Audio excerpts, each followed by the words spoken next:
Hi everyone and welcome to the absolutely gorgeous Casa Marlow. We're located just a couple of moments outside of the charming village of San José, but to be honest with you, it feels like we could be in the middle of nowhere. Green rolling hills and beautiful countryside, all that I can see around me.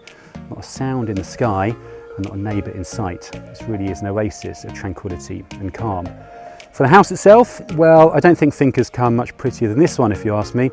Fantastic living spaces that bring the stunning views outside in through the big windows. We've got a great kitchen and 2 double ensuite bedrooms. A third bedroom can be found in an apartment outside in the grounds. And it's these grounds, these gardens that really capture the imagination. Beautiful terraces, a number of seating areas and various nooks and crannies, and all the while being sympathetic and complementary to the incredible natural beauty we have all around us. For the horse lovers, you're going to really enjoy the stables and the large paddock. But if, like me, you've just fallen for the stunning beauty of this home, I think you're going to enjoy having a look around. So let's go have a look.